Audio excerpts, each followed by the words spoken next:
भगवान शिव के लिंग एवं साकार विग्रह की पूजा के रहस्य तथा महत्व का वर्णन। भगवान शिव के शिवलिंग की पूजा किस प्रकार करनी चाहिए, पूजा के रहस्य तथा महत्व का भी वर्णन है।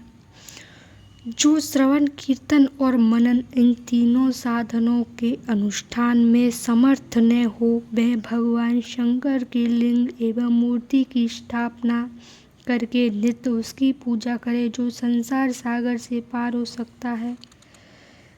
वचन अथवा छल न करते हुए अपनी शक्ति के अनुसार धनराशि ले जाए और उसे शिवलिंग अथवा शिव मूर्ति की सेवा के लिए समर्पित कर दे। साथ ही निरंतर उस लिंग एवं मूर्ति की पूजा करे। उसके लिए भक्ति भाव से मंडप, गोपुर, तीर्थ, मठ एवं क्षेत्र की स्थापना करे तथा उत्सव रचाएं। वस्त्र, गंध, पुष्प, धूप, दीप तथा पुआ और साग आदि व्यंजनों से युक्त भांति भांति के भोजन अन्न नैवेद्यों के रूप में समर्पित करे। छल, ध्वजा, व्यंजन, चामर तथा अन्य अंगों सहित रजोपाचक की भांति सब सामान भगवान शिव के लिए एवं मूर्ति को चढ़ाए। प्रदक्षिणा, नमस्कार यथाशक्ति जप करे। आवाहन से लेकर विसर्जन तक सारी कार्य प्रतिदिन भक्ति भाव से संपन्न करे। इस प्रकार शिवलिंग अथवा शिव मूर्ति में भगवान शंकर की पूजा करने वाला पुरुष श्रद्धावानी साधनों का अनुष्ठान न करे तो भी भगवान शिव की प्रसन्नता के सिद्ध प्राप्त कर लेता है। पहले के बहुत से महात्मा पुरुष लिंग तथा शिव मूर्ति की पूजा करने मात्र से ही भव बंधन से मुक्त हो जाते हैं। मूर्ति में ही सर्वस्व देवताओं की पूजा होती है, लिंग में नहीं, परंतु भगवान शिव की पूजा सब जगत मूर्ति में और लिंग में भी क्यों की जाती है।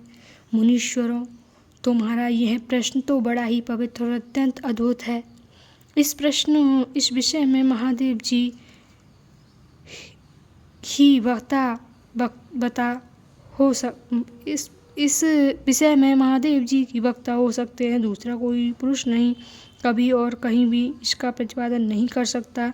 इस प्रश्न के समाधान के लिए भगवान शिव ने जो कुछ कहा है उसे मैंने गुरु जी के मुख से जिस प्रकार सुना है मैं भी आपको वर्णन करता हूँ। भगवान शिव की ब्रह्म रूप होने के कारण निष्कल निराकार कहे गए हैं। रूपवान होने के कारण उन्हें शकल भी कहा गया है। इसलिए वे सकल और निशकल दो रूपों में विभाजित की गया है।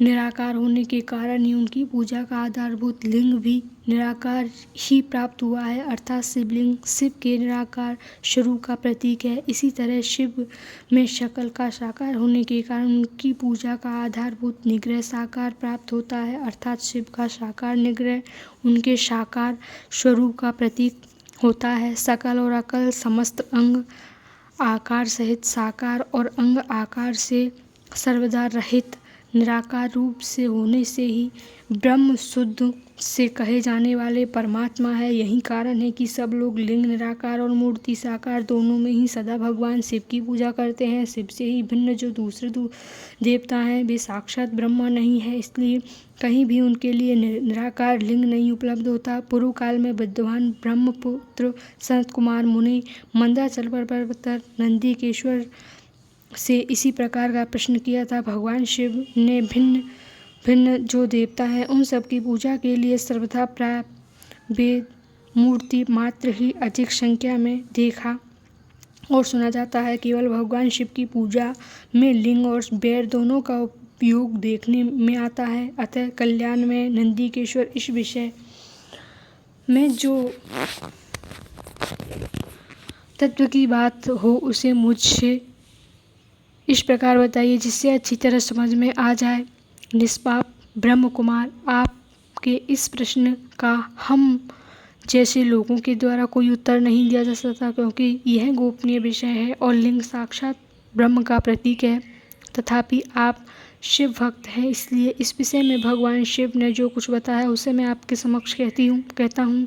भगवान शिव ब्राह्मण स्वरूप और निष्कल निराकार है, इसलिए उनकी पूजा निष्कल लिंग का उपयोग होता है। संपूर्ण वेदों का यही मत है। सनत कुमार बोले, महाभाग योगेंद्र, आपने भगवान शिव तथा दूसरे देवताओं के पूजन में लिंग और वैर के प्रचार को रहस्य विभागपूर्व बताया है। यह यथार्थ है। इसलिए लिंग और वैर आदि की उत्पत्ति का जो उत्तम वृत्तांत है उसी को मैं इस समय सुनना चाहता हूँ। लिंग के प्रकट का रहस्य सूचना करने वाला प्रसंग मुझे सुनाइए। ईश्वर के उत्तर में नंदिकेश्वर ने भगवान महादेव के निष्कल स्वरूप लिंग के आविर्भाव का प्रसंग सुनाया प्रारंभ किया। उन्होंने ब्रह्मा तथा विष्णु के विवाद, देवताओं की व्याकुलता एवं चिंता, देवताओं का दिव्य कैलाश शिखर पर गमन, उनके द्वारा चंद्रशेखर महादेव का स्तंभ देवताओं के से प्रेरित हुआ, महादेव जी का ब्रह्मा और विष्णु के विवाद स्थल में आगमन तथा दोनों के बीच निष्कल आदि आंतरिक